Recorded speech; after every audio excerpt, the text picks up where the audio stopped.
Why was she still breathing when everyone else was? The thought flickered through her skull as smoke curled into the broken sky and the world rang with the aftermath of fire. Isabella Taylor's first sensation was weight, a crushing pressure against her chest, ribs screaming in sharp protest each time she tried to draw in air. Then sound crept back, muffled at first, then clearer, shouting in a language she recognized but couldn't focus on, a chorus of celebration. Her eyes opened to chaos. The armored vehicle she'd been riding in was on its side, flames licking through a ruptured engine block. The world tilted strangely. She couldn't tell if it was her own concussion or if the earth itself was pitching under her. For a moment she thought she was still dreaming, that maybe she was back in Virginia, hunched over a desk, analyzing satellite images and reports, that this wasn't real.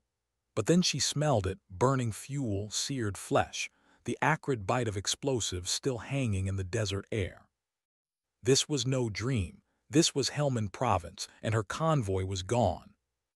Her ribs ached with every breath broken, her shoulder refused to move, and somewhere in the fog of her mind she realized what had happened, a strike, a perfectly timed ambush. The lead vehicle had detonated an IED, she remembered that much. A flash, a roar, bodies and steel thrown skyward like confetti, then RPG fire from both ridgelines. They had walked straight into a kill zone. She blinked, forcing her vision to sharpen through the haze. Shapes moved outside the wreckage, silhouettes weaving through smoke and wreckage. They weren't her people.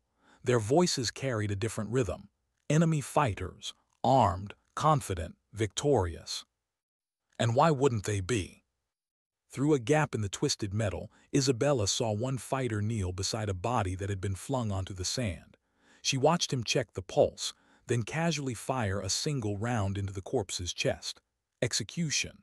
Her stomach lurched, bile rising into her throat. Another scream rattled from behind what had been the driver's seat. One of her Marines, still alive, crying out for help. A burst of AK fire cut it short. Isabella froze. Every instinct screamed at her to move, but her body was a patchwork of broken signals. Pain was everywhere. Her hands shook as she pushed against the vehicle wall. Her shoulder gave way and she bit down on a cry. Blood coated her tongue from somewhere in her mouth. She forced herself forward anyway. The rear hatch had split open during the blast. Twisted metal bent outward like jagged teeth. She clawed her way through it, boots scraping against steel until she collapsed onto sand already stained red. For a second, the desert seemed to tilt sideways. Her forehead pressed against grit and glass, her ears ringing. Move!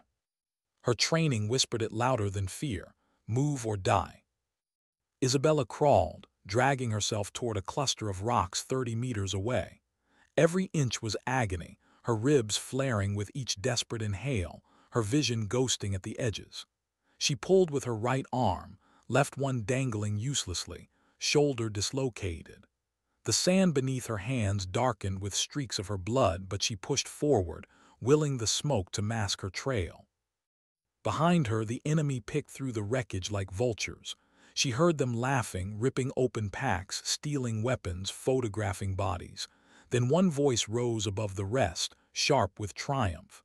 Isabella turned her head just enough to see. A fighter was holding something aloft. Her vest, her tags. He shouted, raising them high like a trophy. Around him, the others cheered.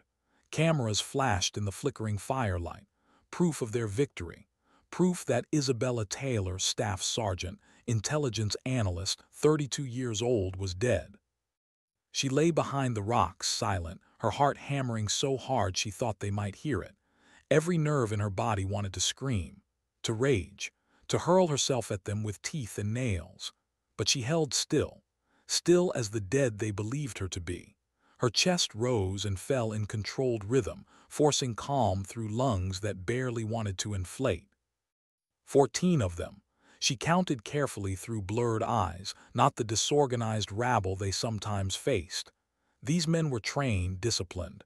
Their gear was too clean, their formation too tight. This wasn't random. This was planned. And she was the target. Minutes stretched into lifetimes. They posed with her dog tags, their proof, their lie. They'd posted online before the sun set, she knew. Another propaganda win, another ghost for America to bury. She waited until the engines of their trucks rumbled and faded into the distance, until the fire was the only thing moving. Only then did she let her body collapse against the stone. Her lungs rattled. The broken edges of her ribs stabbed like knives. She closed her eyes. It would have been so easy to stop there, to let go, to surrender to gravity and blood loss. But Isabella saw faces, the driver, the gunner, Captain Rodriguez, who had been in the lead truck barking orders moments before the blast, her team, her family out here. She opened her eyes again. No surrender, not yet. Dragging herself upright, Isabella limped back toward the wreckage. Smoke clawed at the sky, the flames burning low but steady. She moved through bodies she didn't want to recognize. Marines who'd trusted her intel, who'd believed the route safe. She forced herself to keep her eyes forward, searching. Equipment, weapons, anything she could use. She found an M4 still clutched in the hand of a Marine sprawled face down in the dirt. She pried it loose gently, whispering an apology she wasn't sure was heard by anyone. 2 magazines still good, a tactical knife, a battered first aid kit. She pressed a dressing hard against her ribs, binding them as best she could. It didn't ease the pain, but it gave her the illusion of structure. Then she saw him. Pinned beneath what had been their second vehicle, Captain Rodriguez clung to life. His uniform was soaked with blood, shrapnel tearing through his torso. His breath rattled shallow, eyes dim, but when they focused on her, they widened. "Taylor," his voice cracked like broken glass, "thought you were gone." "I should be," she whispered back, dropping beside him. She pressed bandages against the wound, hands shaking, useless. "Stay still, sir. I've got you." He coughed, blood spattering his lips. "They're coming back, heard them on the radio. Nightfall, 6 hours. Make sure everyone's dead." Isabella shook her head fiercely. "I'll get you out, Wheel." "No." His hand clamped weakly on hers. His eyes, though fatting, sharpened with command. "Listen to me. This wasn't random. Someone leaked. Your intel, they wanted you." Her chest tightened with more than broken bones. A leak, a betrayal. She felt the ground shift beneath her. "Why me?" "You know too much." His breath came shallow now, his grip weakening. He fumbled something into her palm, a flash drive. "Everything you compiled, their compounds, leaders, routes, hunt them, make them pay, promise me." Her throat closed. She wanted to argue, to tell him she wasn't strong enough, not like this, not broken and bleeding. But his eyes locked hers, steady even as life drained from them. "That's an order, Staff Sergeant. Survive, finish it." Tears blurred her vision. She bit her lip hard enough to taste copper. "Yes, sir," she whispered. "I'll make them pay." His hand slipped from hers, his chest stilled, and with him the last trace of her team was gone. Isabella pressed her forehead against the dirt beside him, grief threatening to drag her under.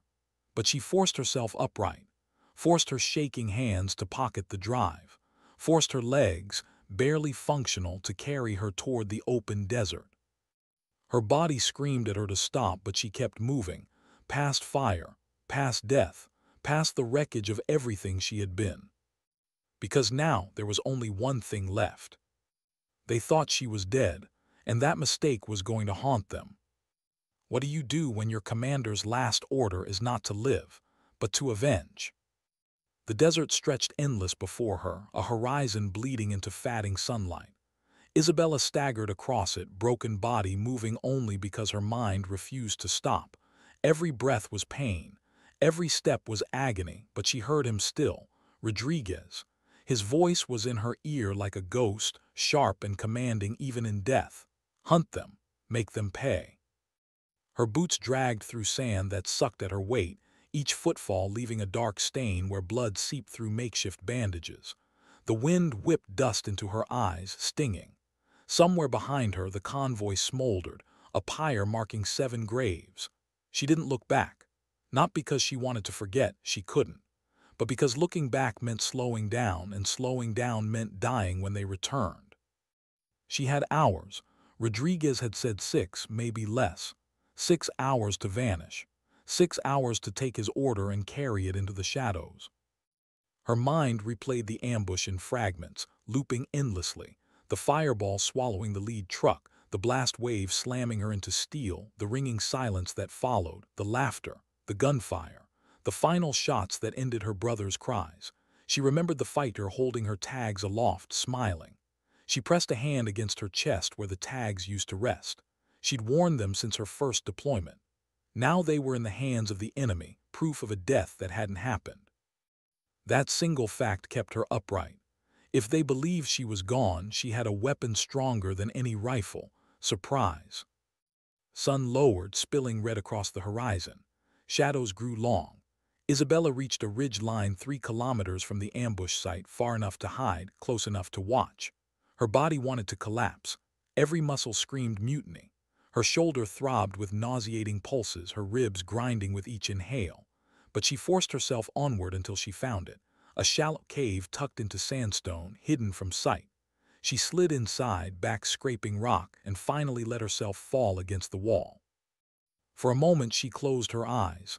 Darkness pressed in, heavy and absolute. She could have slept, could have let exhaustion win, but the thought of headlights cutting through smoke jolted her back. They were coming. She needed to prepare. She pulled the battered radio from her pack, cracked, scorched, barely intact, useless to anyone else. But Isabella had trained not just in gathering intel, in keeping it alive. Fingers trembling, she stripped wires, adjusted contacts, coaxed faint power into the dying machine. It was meticulous, painful work, the kind of focus that kept grief at bay. Hours slipped. At last the faint screen flickered. She pressed the transmit, voice steady though her body was. Bravo 7 actual, KIA convoy. Survivor 0 Taylor, ambush targeted, intel compromised. Enemy compounds confirmed, commencing direct action, Taylor out. Static swallowed the words as the device died for good. She didn't know if anyone had heard, but she knew one thing: if they had, they would assume she was calling for rescue. She was. She wasn't asking for help. She was declaring war. Isabella turned her attention to the flash drive clutched in her fist, Rodriguez's last gift. She plugged it into the handheld device she'd salvaged from her pack, cracked screen, sluggish processor, but enough to open files. There it was, 6 months of her work, intelligence threads woven into a web, names, routes, compounds, profiles of men whose faces haunted briefing slides, and at the center, circled in red, one name, called Nazari. Nazari, the commander, the man who had orchestrated the ambush, the one who now celebrated 7 American deaths with her dog tags as his prize. She studied the compound details she'd mapped weeks earlier. Mud walls, guard towers, rotating shifts. His fighters disciplined but complacent in their stronghold. They would be feasting tonight, boasting, posting photographs to the world, proof of their victory. They thought the analyst was gone. They didn't know the analyst had teeth. Her hand shook slightly as she set the device down. She stared into the cave's darkness, forcing herself to breathe through broken ribs. Could she do it? She wasn't a ranger, not Delta, not SEAL. She was an analyst, a desk worker who had pushed herself into combat courses out of stubborn pride.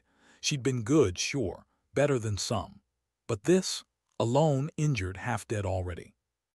Her chest tightened. For a moment, doubt overwhelmed her. You're not enough. You'll fail. You'll die and make this all meaningless. But then another voice. Rodriguez again, gravel and steel. You can make them pay. Her jaw clenched. Enough. She wasn't dead yet, and until she was, she would fight. She tightened the bandage across her chest, pulled the M4 into her lap, and began to plan. Not for survival. Survival wasn't the goal anymore. Vengeance was, justice was, and justice needed precision. She studied the compound's location, 3 kilometers northeast, guard rotations every 2 hours, 15 fighters inside, Nazari among them.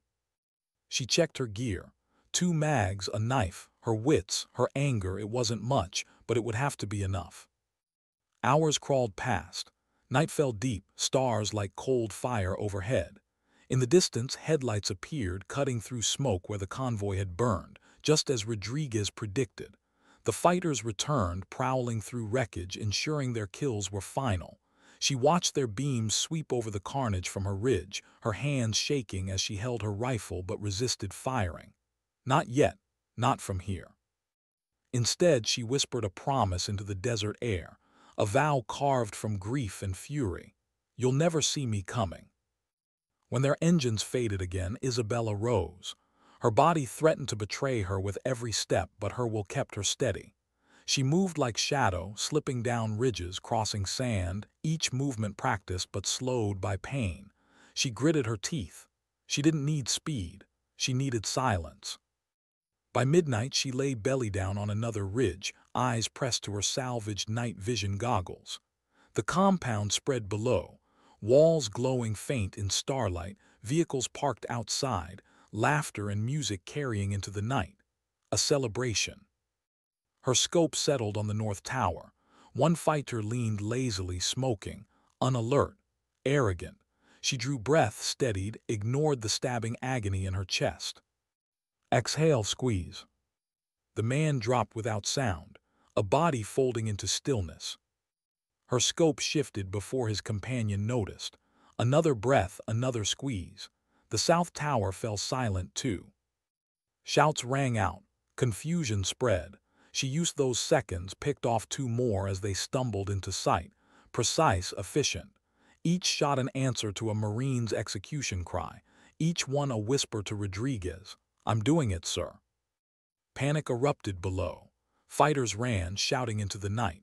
Engines roared to life. A pickup truck burst from the gate, heavy machine guns spraying blindly into darkness. Isabella ignored the gunner, aimed at the driver, and pulled. The truck careened, slammed into the wall. She put 3 more rounds into the fuel tank.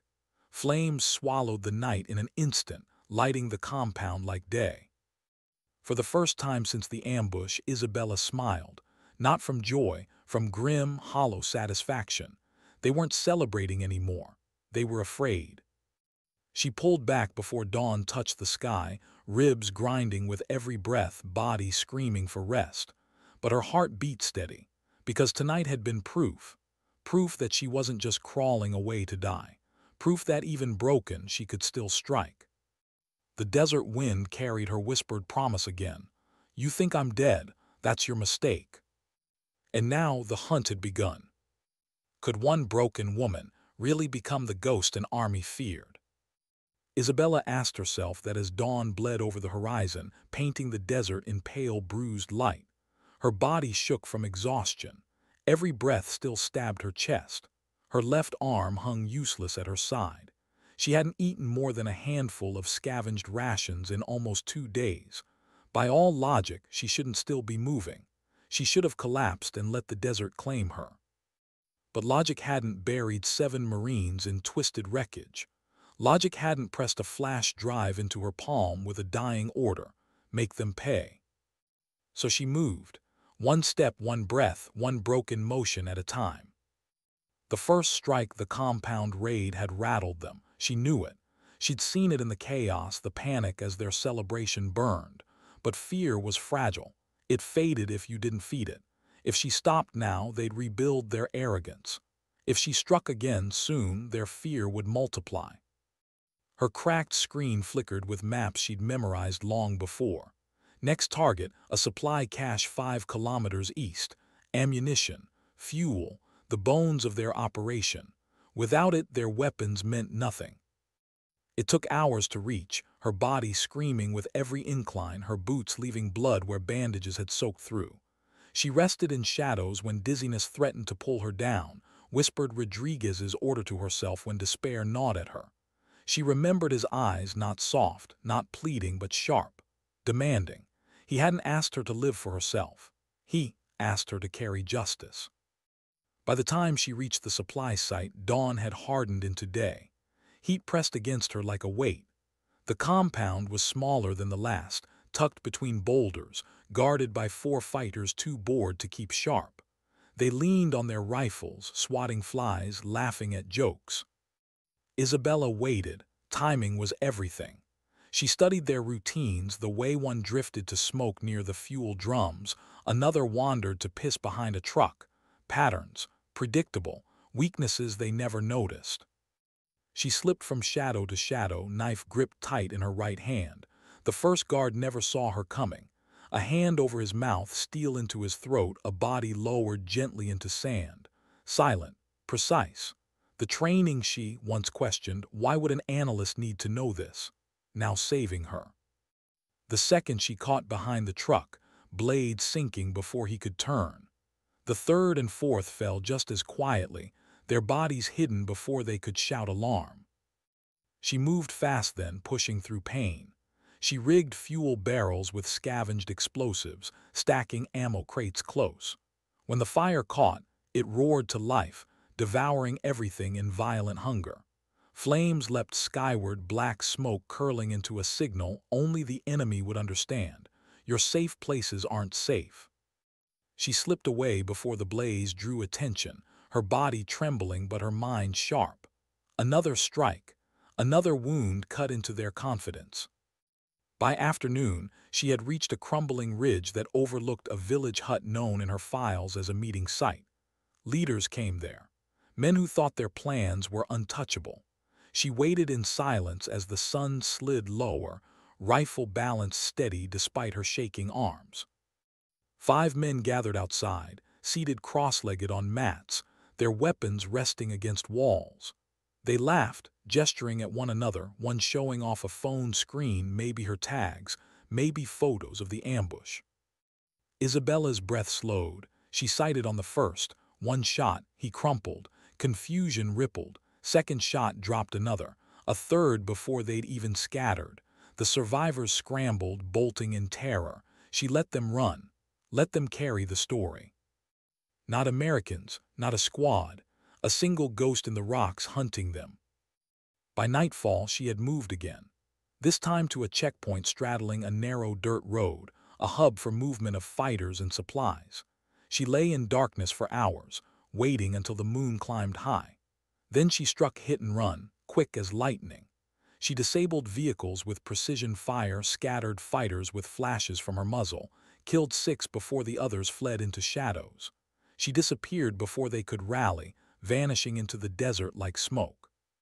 3 strikes in 24 hours, each one a cut, each one a whisper. But whispers travel faster than bullets. By the second night, chatter lit enemy radios. Intercepts hummed with fear. Some claimed it was a special forces team. Others swore it was her, the American analyst they had claimed to kill, dead but unburied, back for blood. Isabella listened to their voices through scavenged earpieces, their fear trembling in the frequencies. The woman lives. She hunts us. She almost laughed. Not from humor, there was nothing funny here, but from disbelief. Days ago she had been one soldier in a convoy, overlooked, underestimated. Now she was a phantom in their stories, a myth given shape by fire and blood. But myths cost flesh. Her body was breaking down. Her shoulder burned with every movement, swelling ugly against her skin. Her ribs grated each time she breathed. Infection gnawed at cuts she couldn't properly clean. She hadn't eaten in nearly 40 hours, water running low.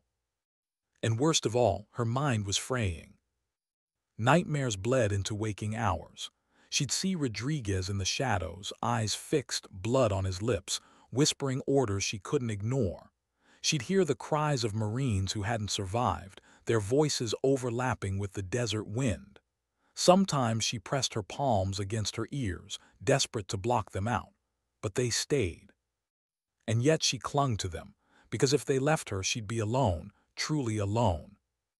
On the third night, she curled against a rock outcrop, body shaking with fever, rifle clutched tight. She thought about what she'd become, not a soldier following orders, not an analyst feeding data, something else, something between life and death, vengeance and grief, a ghost with unfinished business. The desert was silent around her. Stars wheeled overhead. Somewhere in the distance, engines roared, fighters moving, searching, hunting their hunter. She closed her eyes for a moment, just one. She felt the sand beneath her, coarse and cold, felt her body begging for rest it couldn't afford. And then footsteps. She stiffened, snapping awake. Not enemy, too steady, too cautious. She peered from behind her rock, shapes in the distance, 8 of them moving in formation, weapons at the ready. Americans. She almost didn't believe it at first, but as they drew closer the silhouettes sharpened. U.S. Marines, a patrol, her patrol. Her chest clenched, relief fought suspicion. Was it real, or just another fevered dream? She whispered a curse under her breath, steadied her rifle and waited. Watched, confirmed their comms, their formation. Genuine, not a trap. Finally she lowered her weapon, rose from shadow and stepped into their path. The Marines froze, rifles swung toward her. Then one voice rang out, disbelieving. "Staff Sergeant Taylor, we heard you were dead." Her throat was raw, voice hoarse but steady. They were premature. The Marines stared at her, filthy, bleeding, dragging stolen gear, but alive. And not just alive, changed, hardened, a ghost carrying vengeance in her eyes. She didn't wait for them to ask. She lifted the flash drive, blood still staining her palm. "I have intelligence. Their compounds, their leaders, their roots. We finish this. Now." The Marine captain frowned. "Ma'am, you need medevac, immediate. He gestured to her broken body, barely standing. Isabella shook her head, her jaw set like iron. "I'm not leaving, not until called Nazari is finished." For the first time in 3 days she felt something flicker inside her chest. Not hope, not relief, something sharper, the recognition that she wasn't alone anymore. But she also knew the truth. She wasn't done being a ghost, not yet. What happens when survival collides with command, and a soldier refuses to obey either? They found her where the rocks met the open desert, a shape half buried in dust and war. She stepped out of shadow with an M4 across her lap, bandages dark around her ribs, hair matted with soot. The Marines tensed like a string pulled taut. For a second, none of them moved. Then their training kicked back in, questions, weapons up, eyes scanning for traps. "Staff Sergeant Taylor." The voice came from the lead, young but steady, Captain Williams. He sounded half incredulous, half relieved, like a man who had seen a ghost and was trying to be polite about it. He had the look of someone who'd grown up on order and procedure, a man who trusted briefings and blueprints and chain of command. She kept her eyes on him anyway. "They were premature," she said. Her voice was dry, nothing left for theatrics. She handed over the flash drive like a small, dangerous thing. "Everything Rodriguez gave me, all of it." A dozen faces leaned forward. A cracked tablet changed hands. Men whispered and the world shrank to the glow of a screen and the map lines blinking on it, routes, safe houses, a mud compound circled in a square of red. Called Nazari's name pulsed like a wound at the center of it. Williams read, then looked up. "You understand what you're asking for. You're asking us to let a wounded analyst run a direct action campaign." She felt the words like a jab. "I'm asking for justice," she said. The phrase tasted raw in her mouth.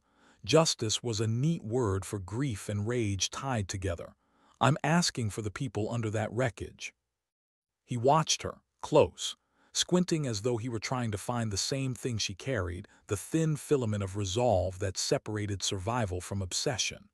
"Ma'am, I can't authorize what you've already done, and I can't sign for you to go solo.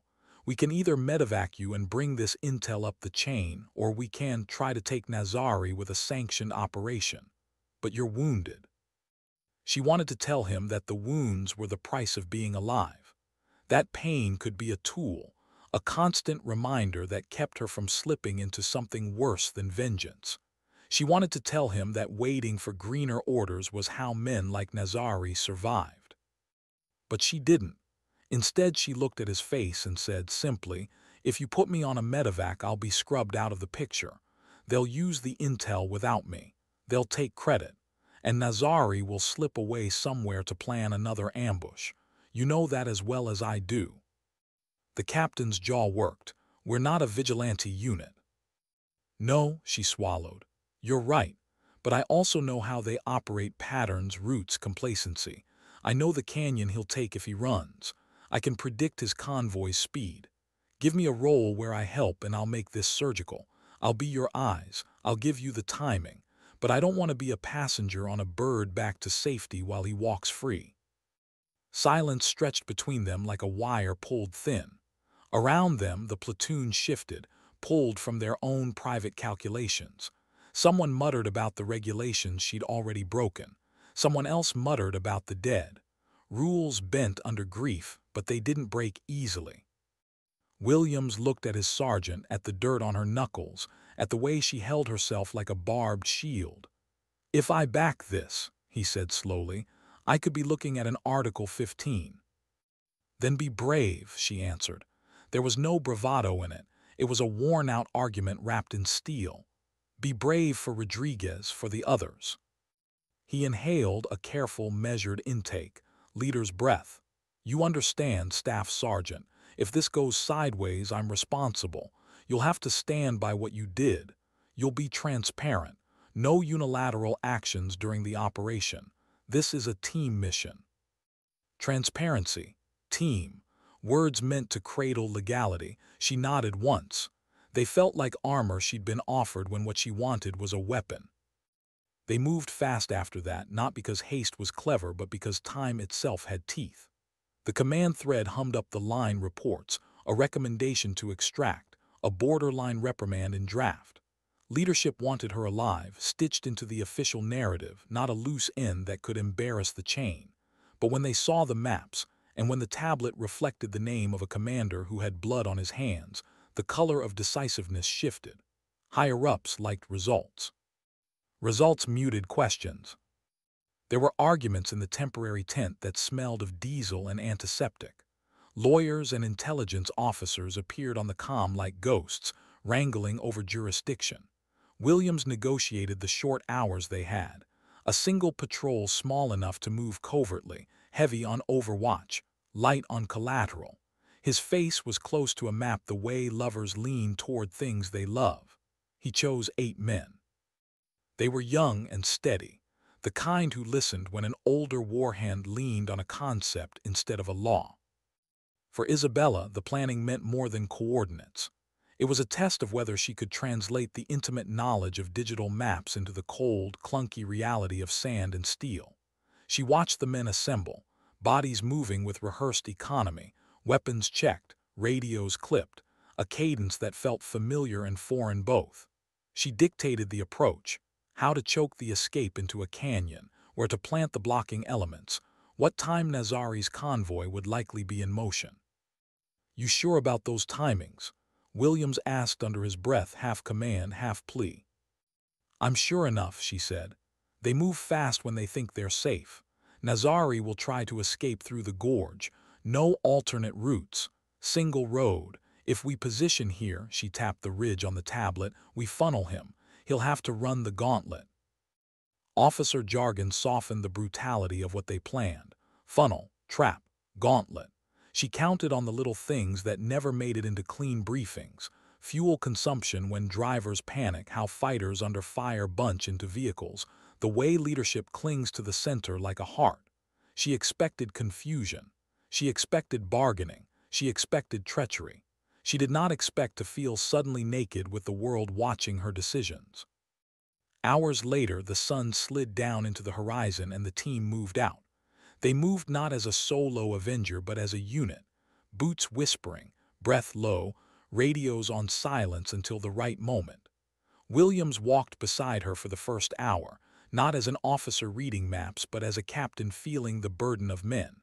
He broke the silence once. You had a life before intelligence, he said. The voice was soft. She let out a half-laugh, a sound like gravel.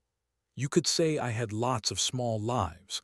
I moved from thing to thing, analyst, gunner, medic when I needed the knot tied. I always wanted to be useful in more ways than one. And now, he glanced at her profile, at the planes that would soon swallow them whole. Now I don't want Nazari to sleep, she said simply.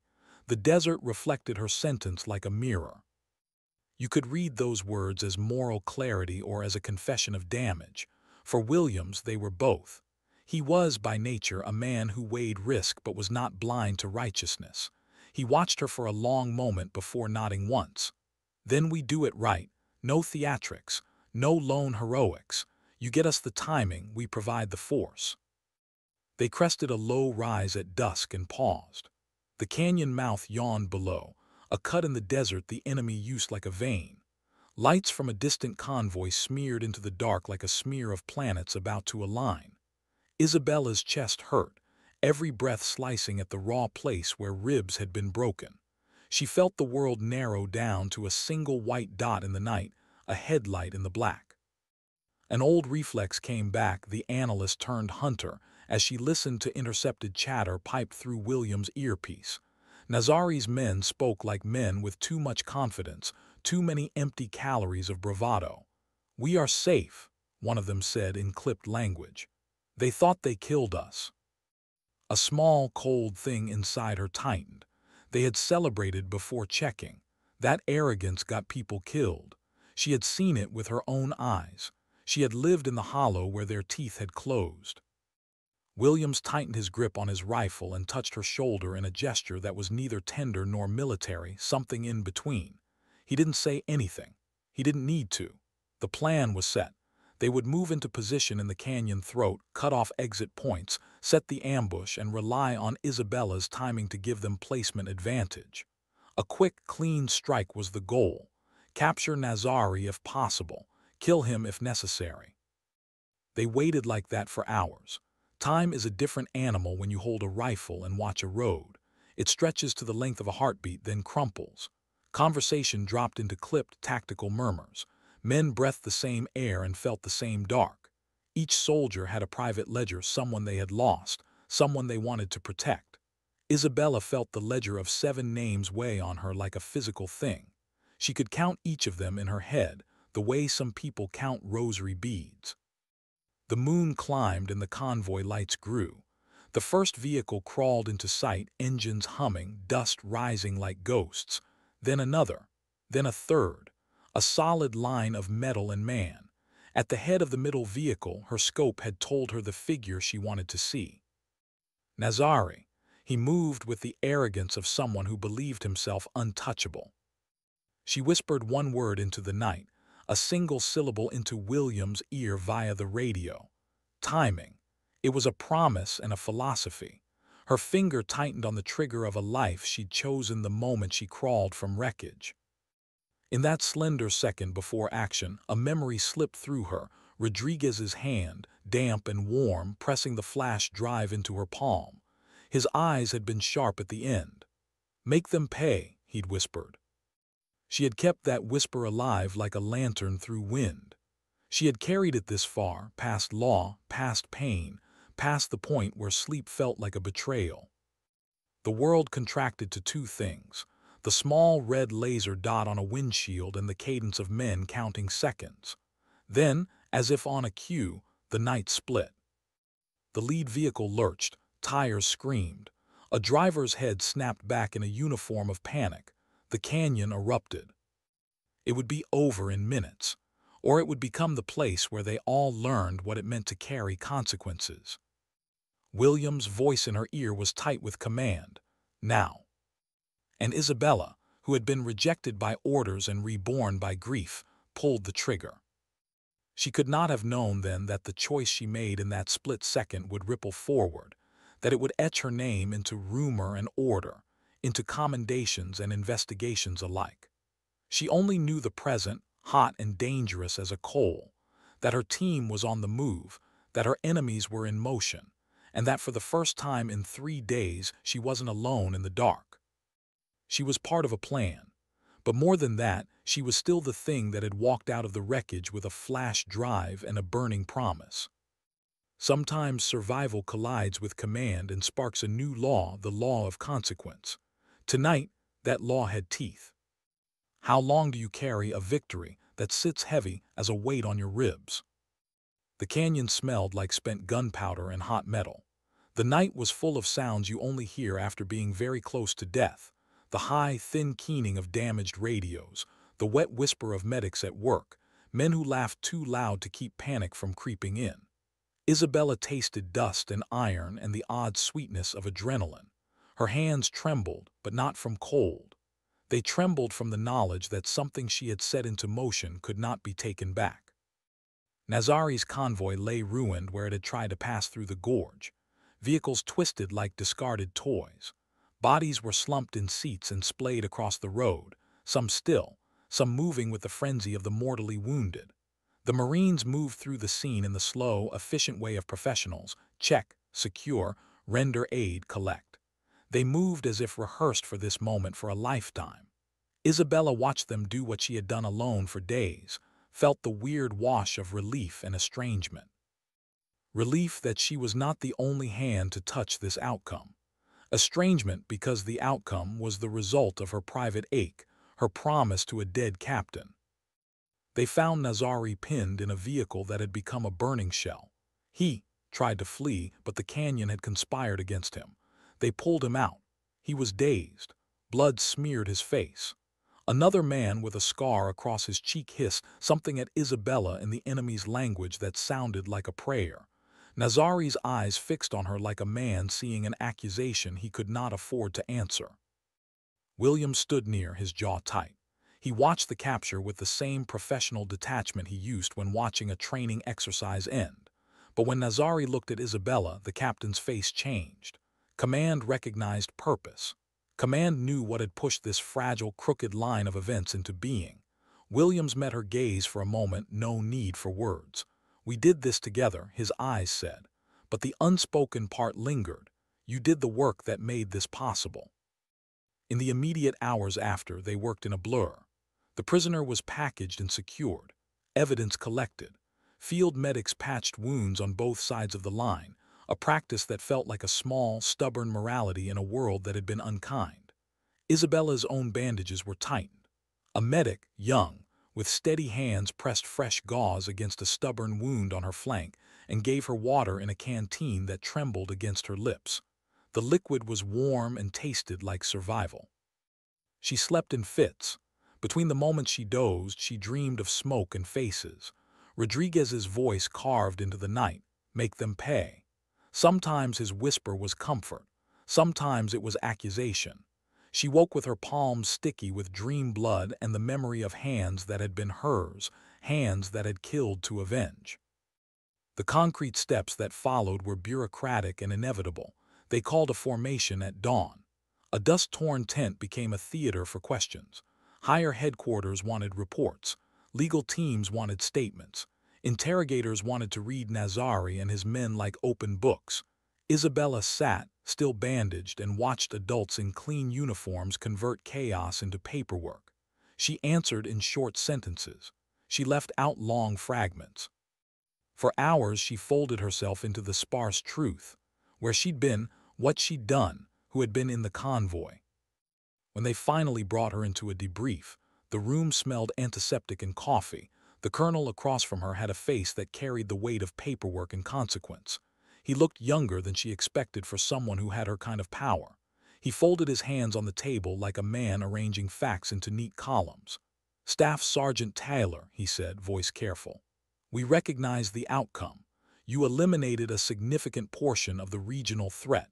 You captured called Nazari. That is significant." It was ordinary praise. Citizens in a parade would call it heroic. In that room it sounded like a ledger line. The colonel's next words were sharper. "However, you acted outside the chain of command. You took unilateral lethal action. There are regulations for a reason." She had expected the reprimand. She had imagined standing tall and taking it like a soldier, letting the penalty be its own kind of cost. But when the colonel's eyes sharpened and he spoke the words that meant consequence, something inside her snapped like wire. "You mean court-martial," she said. The words were thinner than she'd intended. They floated like a thrown pebble and landed somewhere inside the colonel's face. He didn't smile at her. "It's possible, there are protocols, but conversation upstairs has not been simple. Intelligence wants to integrate what you did into doctrine. Special Operations Command is interested. They argue the results matter more than the process in this case. That's the world you created, Staff Sergeant. Behind his professional hedging, she heard a softer thing, a negotiation. The military is a machine of paradox, punitive and pragmatic. They punish to preserve order and reward the same transgression when results justify it. Isabella, exhausted, felt that paradox like a bruise. Her grief didn't fit neat procedures. She tried to tell herself she didn't care, but she did. She cared about what her actions meant beyond immediate vengeance. She cared that Rodriguez's name would not be flattened into bureaucracy as just another charge on a docket. She wanted his promise to be the bright line that lit future operations, not the reason she disappeared into a court-martial record. Later, alone, she let the anger unfold. She sat on a cot in a temporary medical bay and watched sunlight divide dust motes like a slow sermon. Her hands were steady until she looked down and saw the thin scars mapping the inside of her forearms, old things she had not given a name to before. They felt like the only honest part of her story. They told the truth of what she had carried, what she had been pressed to become. Her body demanded recovery in small, relentless ways. Medics told her she had 3 fractured ribs and a concussion. The shoulder had bled into the joint and required careful manipulation. Infection had started in a shallow wound. They insisted on antibiotics, on rest. They wanted her to be out of the field for months. Part of her wanted to obey. Part of her had a hunger she could not measure.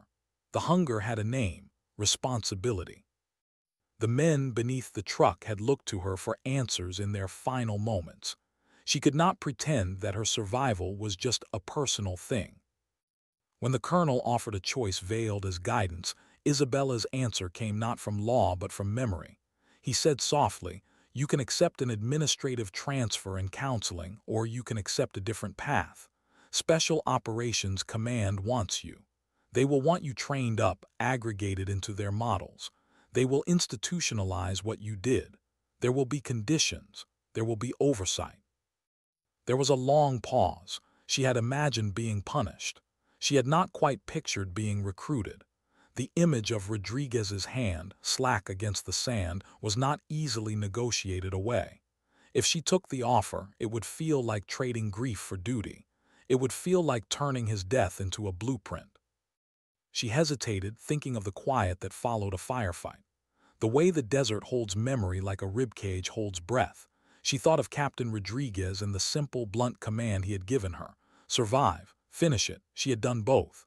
The colonel's face softened imperceptibly. "We will advocate for commendation rather than punishment," he said.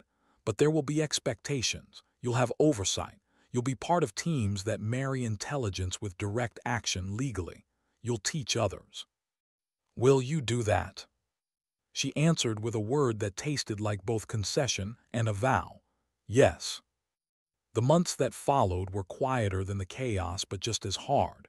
Recovery in sterile rooms, debriefings in offices with fluorescent lights, psych evaluations that asked how many times she'd replayed the blast in her head and whether the images ever popped up unbidden. She answered as honestly as she could. The truth was messy. The dream was stubborn. There were days when she felt hollowed. The victory had not become solace. Nazari was in custody. His capture would ripple into less violence somewhere on a map. But the men who had died in a convoy of smoke did not come back. The hollow remained, the empty chair at briefings, the echo where Captain Rodriguez's laugh used to be. She carried these absences like talismans. She trained with a new unit that bore badges and acronyms she would learn to love and resent in equal measure. They taught her how to translate data into movement at scale. They taught her to channel vengeance into sanctioned operations. She learned to brief other analysts on when to cross the line and when to hand the line off. She taught them how to crawl under rocks and stitch wounds. She taught them that intelligence without consequence is a ledger with no teeth. Publicly, the military framed the story as a model of initiative tempered by oversight. Quietly, among some of the men and women she worked with, Isabella became a cautionary saint, an example of what happens when grief meets action without a map. They told the story in hushed tones, debating the ethics and the outcomes. They argued about whether one person's fury could justify 20 lives changed in its wake. She attended some of those discussions and felt hollow and proud in equal measure. She felt relieved that Josephine from Combs remembered Captain Rodriguez's favorite cake recipe and could tell a story that made him human again. She felt broken when regulations were trotted out as shields for people who never saw the front line. Nights were the worst. The bed in the recovery facility was clinical and too white. The shadows on the ceiling were sharp. She woke to the echo of flames, to the sound of a man's hand slipping free. She woke to the pressing need to be somewhere else where the math of blood made sense. Once in the darkness, she whispered Captain Rodriguez's name like a litany and felt something, a bruise of peace, settle. Not forgiveness, not absolution, just a quieting that for a moment let her breathe without barbed thoughts. And always the memory of the canyon, the echo of the single word she had whispered into William's ear, timing. It had carried the responsibility of a life. It had been accurate. It had delivered. It had also begun a moral freight that would not be unloaded easily. The unit she moved into asked blunt questions the way battlefields demanded blunt answers. They wanted results. They wanted measurable decreases in hostile activity. They wanted predictable operations. Isabella, who had once found patterns in data and now applied them to lives, found a strange solace in predictability. She could plan enough to make violence less arbitrary. She could keep people alive through calculation. That felt like repaying a debt. Yet sometimes in training, when younger analysts looked at her with wide eyes, she would catch herself thinking of that first night when she had been only flesh and anger and a brittle promise. She would tell them stories stripped down to essentials: how to hold a radio, how to watch a road, how to balance rage and law. She would watch their faces and see fear thin into something else: purpose, caution, respect. It did not resolve the nights, nor did it wash clean the ashes that forever clung to her boots, but it provided a path. It made her useful in a way that did not only feed the hunger she carried. It built a life where she could be more than revenge. It made of Rodriguez's final words a scaffolding rather than a chain. One evening, months after the canyon, Isabella returned to the place where the convoy had fallen. 3 names had been added to a rolling memorial during her absence. She stood there in civilian clothes for the first time since she'd crawled from the wreckage. The wind smelled like distant rain. The stone felt cold under her palm. She ran a fingertip along Captain Rodriguez's name. "You were right," she whispered, not to the stone or to anyone in particular. "I survived. I finished it." The words felt both small and enormous. They did not calve the grief. They did not erase the dead. But somewhere inside, the tight wire of fury loosened just enough for her to feel the landscape of what she might yet do. And yet the question stayed, unanswerable. How long do you carry a victory that sits heavy as a weight on your ribs? How do you learn to carry the cost without letting it become the whole of your life? She did not have the answer. Not yet. She only had a new uniform, new orders, and a different kind of battlefield, one where law met rage and where she had to teach others how to navigate the seam. She folded her hand away from the stone, and the desert wind took her promise like a small thing, but the promise was no longer only about revenge. It had softened into something else, a responsibility. A name she answered to that was larger than grief. "Sometimes dignity doesn't speak," she told the empty air as she turned toward the road. "It simply acts." She walked away thinking about what that action would demand next. What do you do when the thing that saved you becomes the thing that judges you? The question hovered in Isabella's skull like a fly she couldn't swat. It buzzed through briefings and scrubbed conversations, followed her down fluorescent-lit corridors, and lay heavy on the cot in medical bays. She had expected praise or punishment, a tidy binary that would let her fall into either redemption or accountability. Instead, she found something messier: invitation folded into accusation, gratitude braided to scrutiny. The military wanted the outcome. The bureaucracy wanted the record. She wanted only one honest thing: to stop men dying because someone thought murder looked good on a camera. Months after the canyon, the transition into a sanctioned unit felt less like triumph and more like being placed under a microscope. Special Operations Command made sure she learned new acronyms in thin, efficient voices. They taught her how to brief for different audiences: lawyers, strategists, politicians, people whose hunger for measurable results often left little room for the quiet, personal calculus of grief. Isabella learned to present slides with a neutral cadence, to parse data into tidy risk matrices, to remove the scent of blood from her language so it could be swallowed by committees. She learned the art of institutional camouflage. But she also learned another thing: you can teach obsession. You can funnel it into a doctrine and call it something better. Training was brutal in a different way. It was not just physical preparation, medevac protocols, surgical strike doctrine, legal thresholds for direct action, but the quiet pedagogy of how to be both an analyst and a warrior without losing one's soul to the other. They brought analysts into close quarters with operators. They made her teach rifle mechanics to people who had never seen a scope, and they made operators sit in data rooms and stare at the maps she had once memorized alone.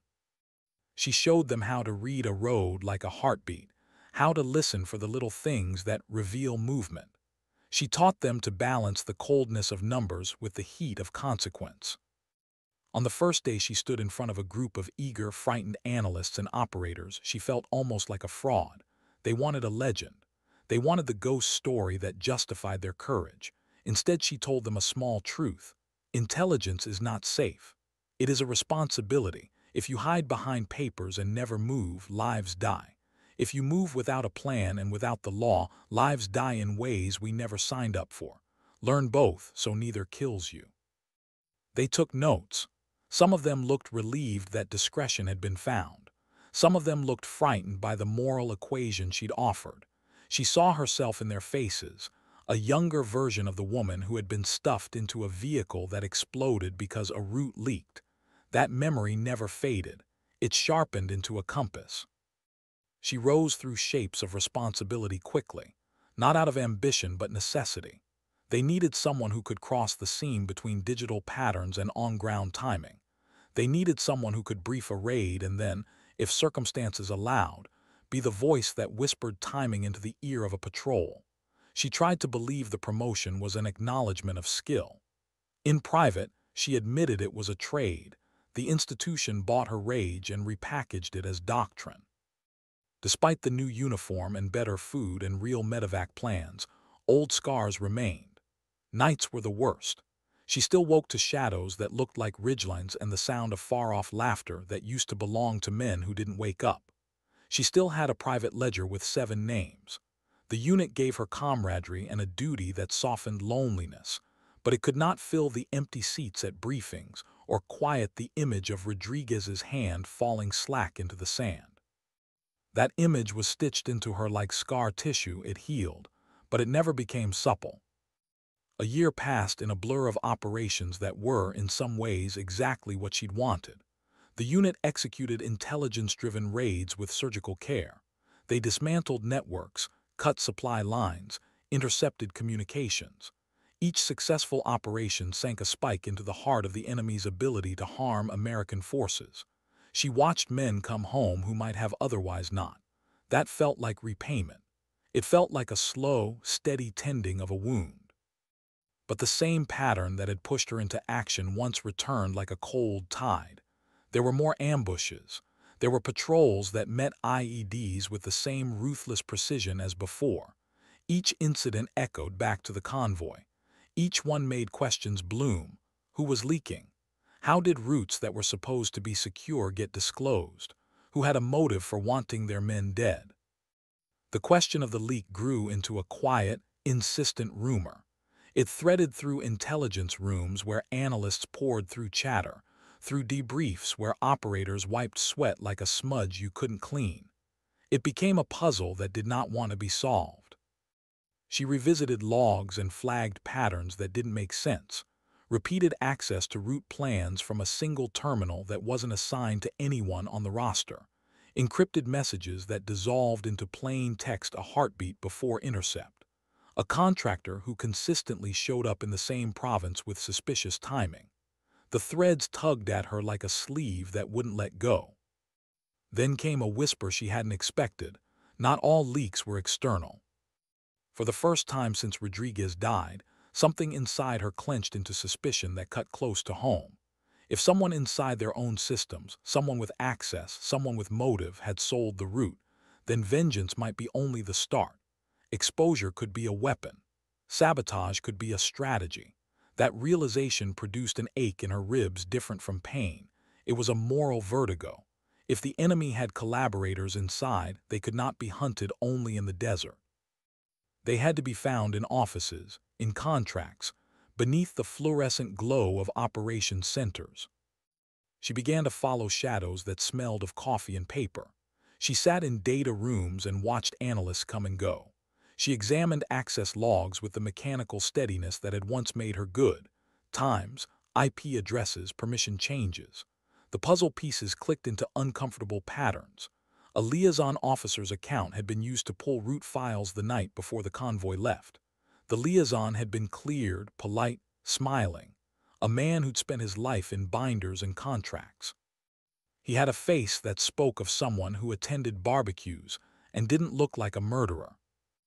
Isabella's first confrontation with the idea was not theatrical. It came as a small, private anger, a pressure under the ribs at the sight of his name. She brought the evidence to her chain quietly, with the precise, clinical language that made the accusation harder to deny. Access logs, timestamps, anomalous behavior.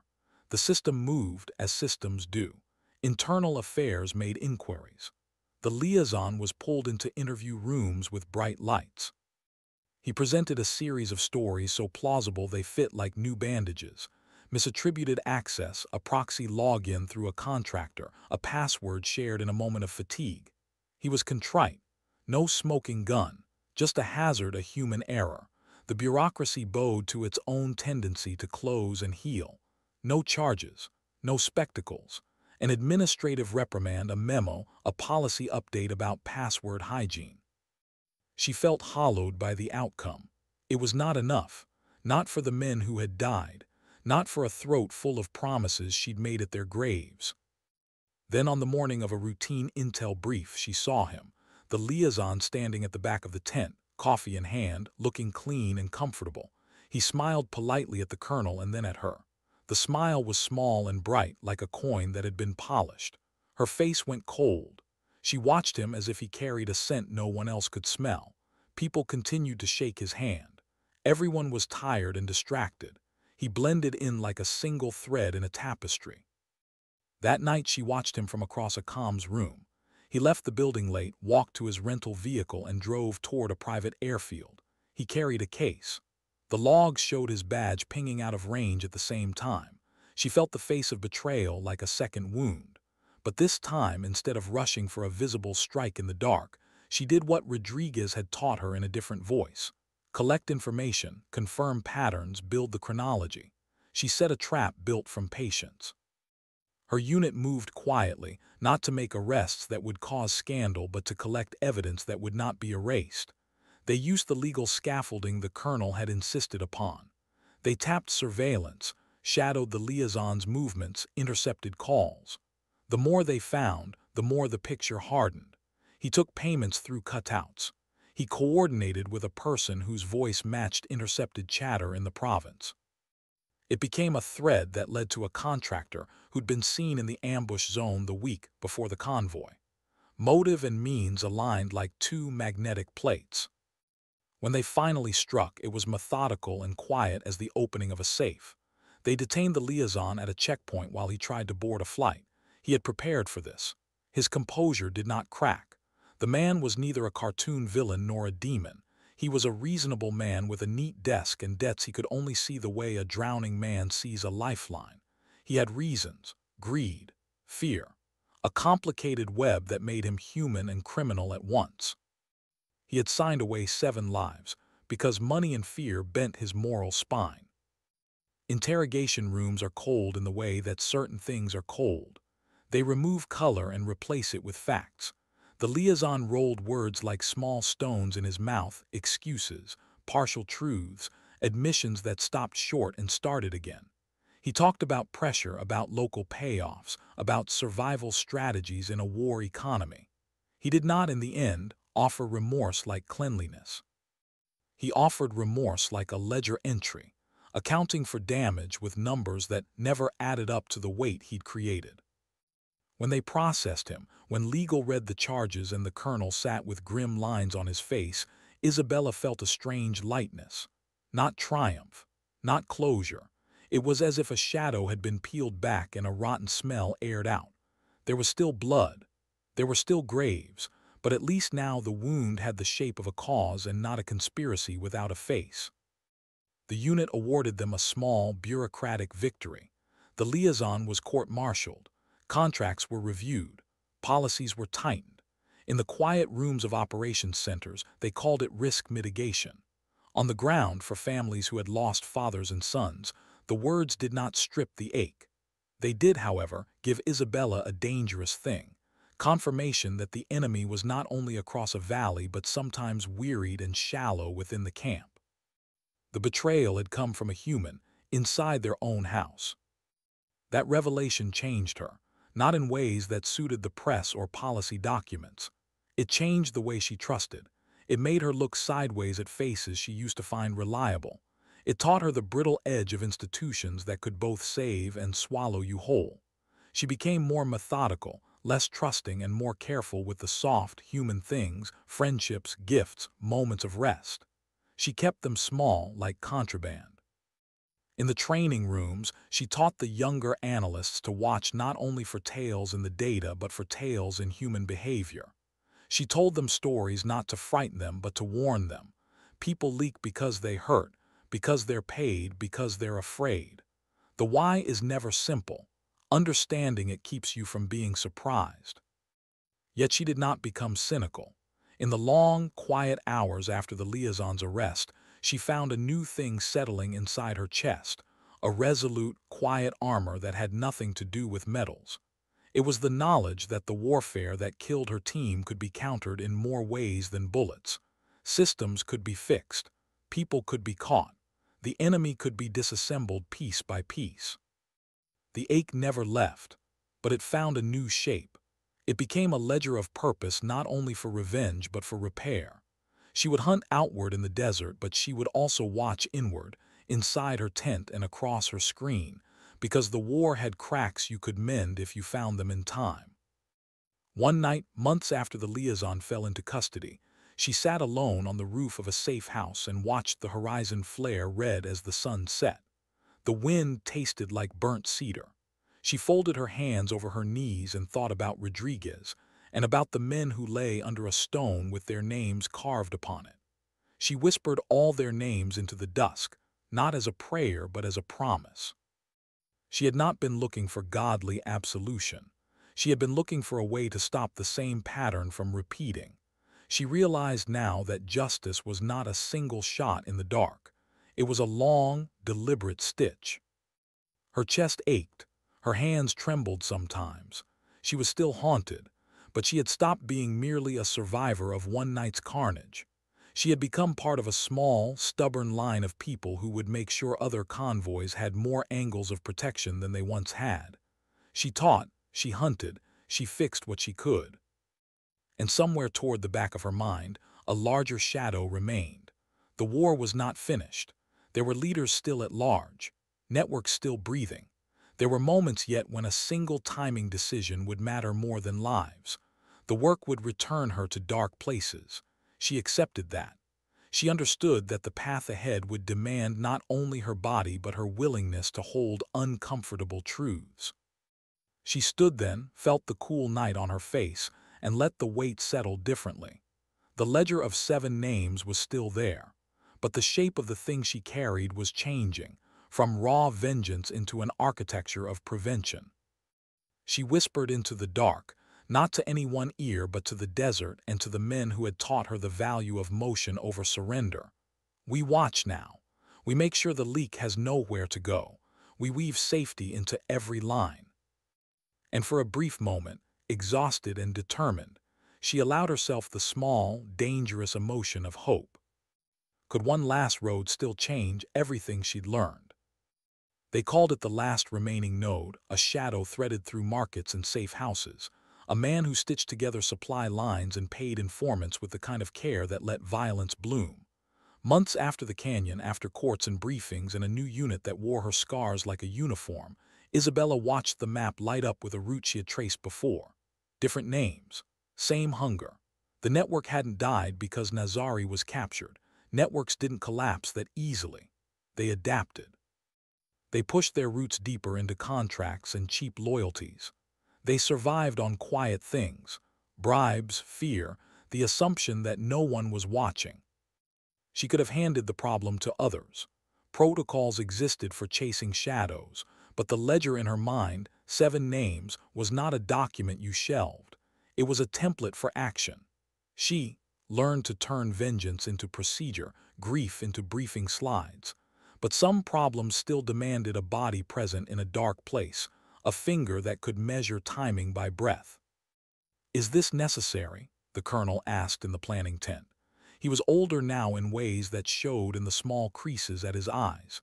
He had been the man who balanced punishment and praise. He had been the one to offer her the path into the sanctioned world. "We could ring this up, cut budgets, sanction contractors.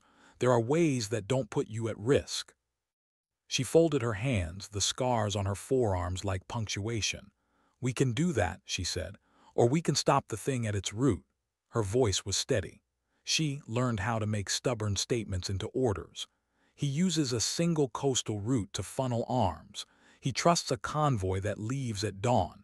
He underestimates the possibility that someone he thought dead is still watching." They moved like the machine she'd come to respect, brief, precise, calibrated. A small team, her 2 seasoned operators, 4 Marines who had trained under Williams, a communications specialist, and a forward medic who carried a look that said he'd seen too many funerals. This team was not a revenge band. It was a surgical instrument, sharpened by law and doctrine and the memory of loss. For Isabella, the difference between this and the canyon didn't feel like comfort. The legal scaffolding helped, yes. It gave them cover. It gave them lawyers and rules and a textbook for using grief well. But rules did not soothe the way her ribs ached at night. They did not hush the images that flashed without permission across her eyes. Only action did that. Action put meaning into the small rituals that kept humans from unraveling. They moved out before dawn. The coastline was low and gray, a place where fog came cheap and swallowed quiet things whole. They set positions along a narrow road that hugged the edge of salt-slick cliffs. If the convoy attempted the coastal route, it would not have the room to maneuver. No alternate roads, no quick exits. Isabella found her place on a slate ridge, the wind tasting like iron and old rain. She was the spotter and the timing voice, the person who would read the world like code and translate it into the beat of rifles and the floor plan of ambushes. The operators would take the lanes. The medic would stand by. Radios were clipped. Rules were recited until they felt like incantations. Positive identification, minimize collateral, preserve life when possible. She thought about how strange it was to rehearse restraint after having spent nights killing to make a point. Now the point was to take away the enemy's power with the least possible flair. She learned how to want both, retribution and restraint, and the tension lodged under her sternum like a stone. The sun thinned the fog when the convoy came into view, 3 trucks, armored beds carrying pallets wrapped in black tarps, men with their faces wrapped in scarves like so many anonymous fists. Isabella's scope found a filled passenger seat in the middle vehicle and held until the shuttle's occupant stood and leaned into a conversation. The silhouette matched a man she'd only seen on paper, the financier, the logistician, the final node. He moved like a man used to being protected, shoulders loose, eyes unwatchful. Timing flowed through her like a muscle memory now. She watched breath, the flick of a head, the tap on a screen. Her finger hovered over the radio switch. On my mark. She had learned to savor the precision, to allow the line between intention and result to be narrow and clean. On her radio, William's voice was a taut wire. If he moves to radio, hold. If he exits, we move. Watch for decoys. He didn't need to finish. They all knew the choreography. A second vehicle rolled into the kill zone. The operators tightened. The medic checked his kit with hands that didn't betray the tremor behind the face. The convoy's third vehicle, the one that mattered, crept forward. Then the financier stepped out, a lit cigarette in his hand, careless. He adjusted something in a crate, a part of habit or an attempt to check manifest. He looked straight toward the cliff but not at the ridge where Isabella perched. She cupped the radio and breathed, "Now." They moved like thunder caged in muscle. The operators hit the wheels, the Marines blocked exits. The financier ducked as men ran toward the road. Shouts rolled. The convoy tried to reverse with tires spinning. A single burst of suppressive fire brought men to ground. Her team surged with measured brutality, securing vehicles, moving with the deliberate economy of trained hands. The financier had no grace for quick decisions. He was surrounded, not in the glamour of a courtroom, but in the dirt and grit that made men confess. Isabella moved down to the road even as her team worked. He sat on the stoop of a truck like a man who'd been drawn backward by a dream. His hands were clean compared with the faces that had once gripped grenades and fuel cans. Up close, he seemed ordinary, small in the way ordinary people look when they realize the thing they've built has teeth. "You are under arrest," Williams said, voice even. The man blinked like a man waking up to bad news. He did not resist. He had money and roots, contracts and threats, but not the grit to battle a team that had been rehearsed to the point of muscle memory. They moved through the questioning with a cold patience that felt ceremonial. They were allowed to be exact now. A search warrant, a detained property list, a lawyer on the earpiece. Isabella watched the man's face as if it might reveal where he hid the small sins, accounts, names, crumbs of proof. He shifted nervously, eyes flicking like a guilty thing. Interrogation revealed the expected. Contractors paid, payments funneled through shell companies, promises to local fighters that if they kept quiet, the money would flow. The man spoke in managerial tones, hands making charts in the air. He offered transactional regret, the kind that sounds like policy. He didn't speak of the lives beneath trucks or the names carved on stone. He spoke of margins and efficiency. It was infuriating. The world had built rooms where excuses lived. There was no roar of guns in a boardroom. There was only the quiet clack of keys and the slow, bureaucratic siphon of people's lives into spreadsheets.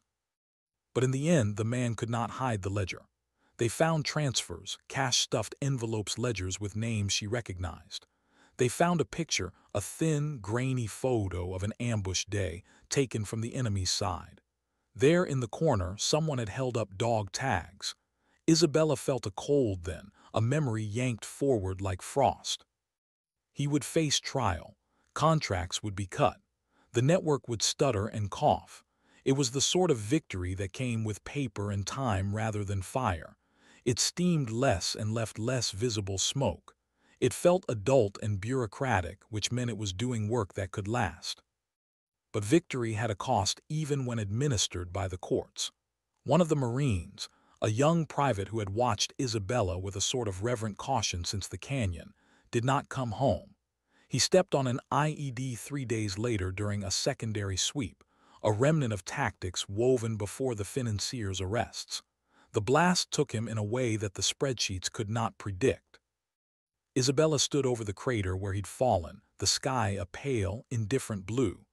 The world offered no tidy calculus for such things. The boy's name pressed into her like a question. She had helped stop one vein of supply but had not closed the wound that made them vulnerable. Violence is patient. It leaves fragments to be found later, like shrapnel under skin. Guilt is not rational. It is a physical thing you can feel in the hollows of your chest. She counted it in breaths and in the weight of metals and in the quiet of empty bunks. For a long time she thought that if she worked hard enough, scanned enough logs, trained enough people, tucked enough procedures into the seams of operations, she could keep the ledger from expanding. But the ledger was stubborn. Men would still find ways to be greedy and scared. After the private's funeral, a small ceremony with prayer and a folded flag, Isabella returned to a rooftop and let the winds carry her tears. They were tears she did not let public rooms see. She had learned how to be the face of composure in debriefs and how to teach others to do the same. But alone, she allowed herself to grieve the cost. That night she dreamed of Captain Rodriguez not as a fossilized memory but as a living voice that asked new questions. Was it worth it? Did we make things measurably safer? Or did we simply shift the violence somewhere else? The questions were not the same as regret. They were sharper, a surgeon's tools that could be used to make something better. She accepted that the work was messy. The grid of justice and operations did not erase loss. What it could do, what it had done, was reduce the number of future funerals. It had stopped a man who tied money to death. It had extracted confessions and forced contracts to face daylight. It might prevent ambushes. It might not. When dawn came, she walked to the memorial they'd built for the convoy. The 7 names carved into stone, the neat plaque that said nothing about all the small, scattered funerals that followed. She ran her thumb along Rodriguez's name and tasted iron. She had wanted a clean end. The work had not given her that. It had given her ongoing duty. Sometimes dignity doesn't speak, she whispered, a phrase that had become less slogan and more law. It simply acts. She left the memorial with the knowledge that the ledger lived on. It would require vigilance and patience and the willingness to sit at tables and intense with people whose languages were different. Lawyers, accountants, medics, quiet men who typed in code. The battlefield had widened and she'd widened with it. A hunter had to learn how to be a gardener too, prune the roots that fed violence, water the shoots of prevention. The last node had been cut. The network stuttered, but cutting a vine does not end a garden switch. It only reveals where the seeds might lie. She would watch. She would teach. She would step into the dirt when it needed her. She would not pretend to heal what was not healable. She would make the best possible architecture to prevent others from dying. And in her chest, the ledger became not just weight but a counterweight, a responsibility to balance grief with the labor of not letting others die the same way. She tucked that responsibility into each briefing, into each training, into each midnight surveillance. She let it sit beside the memory of Rodriguez like a map. The war would continue. People would still lie and cheat and sell the routes that made ambushes possible. But she had learned how to find the lies now, whether they were told in a village market or in an air-conditioned office. She would follow them, step by patient step. At the edge of the road where the convoy had been stopped, she looked out toward the sea. The horizon was a thin white line that promised no answers, only distance. She breathed in and out. The work would call her again. There would be other nodes, other people whose names would be carved into stone. She did not fear the call. She feared only the idea of letting the ledger be all that defined her. She would hunt, but she would also build. She would turn ghosts into strategies, grief into systems, fury into policy. It was not a neat salvation. It was, however, enough to steady her when the nights returned with their old, hungry sounds. Why does silence sometimes feel louder than victory? The war didn't end with the financier in chains. Wars never end like that. They fade, shift, reappear in new names, new faces, different towns where the dust smells the same. Isabella learned this the hard way. Every mission she finished only opened another file. Every network she cut left tendrils reaching somewhere else. And yet, every time she sat across from a young Marine who came home instead of being carried, she knew the work mattered. That was enough to keep going, even when the nights tried to hollow her out. She carried ghosts, not in some romantic sense, not as whispers guiding her. They were heavier than that. They pressed on her ribs, walked with her into mess halls, sat with her in empty rooms where she tried to sleep. Captain Rodriguez's face, the 7 names carved in stone, the young private lost to a buried charge. Each one lived inside her like an unfinished sentence. She had become their continuation.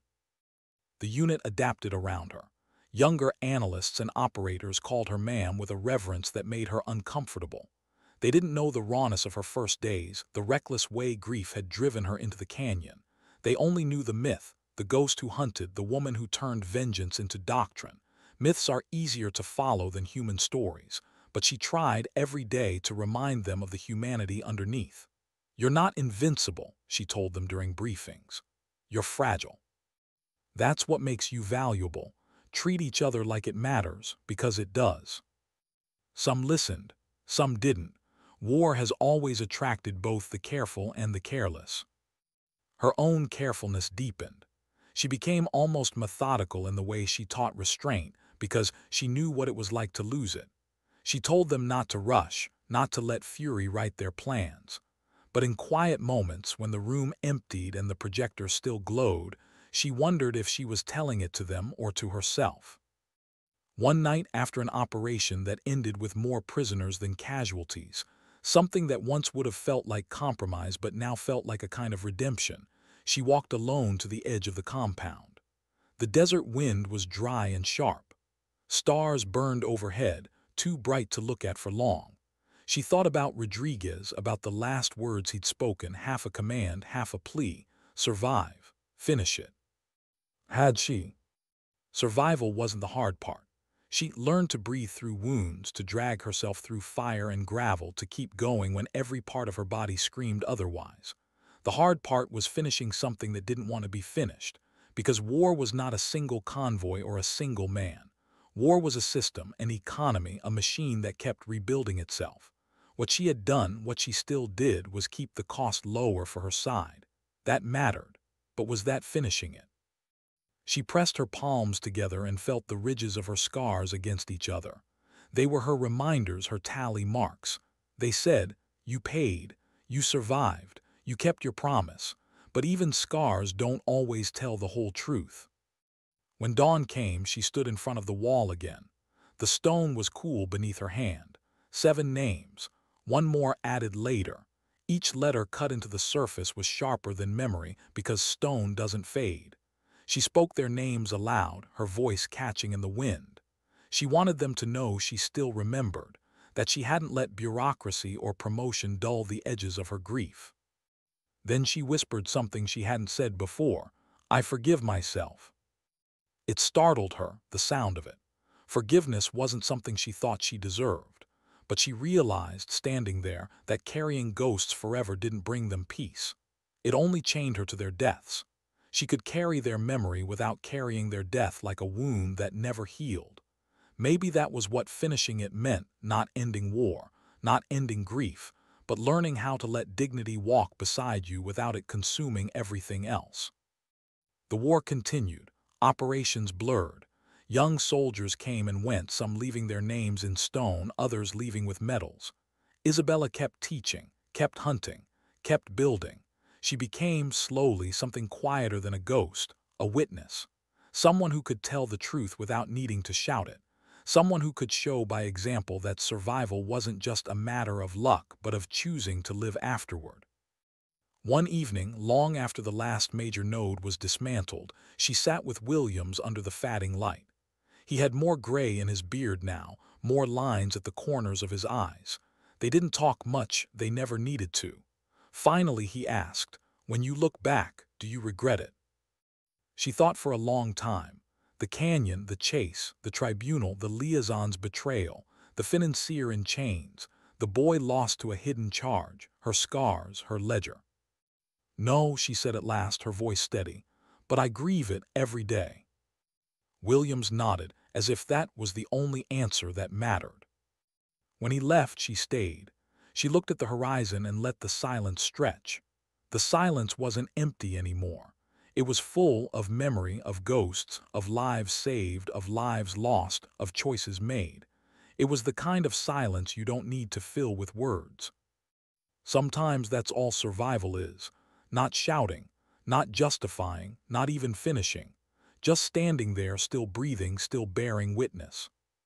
She closed her eyes and whispered the only truth that seemed to fit anymore.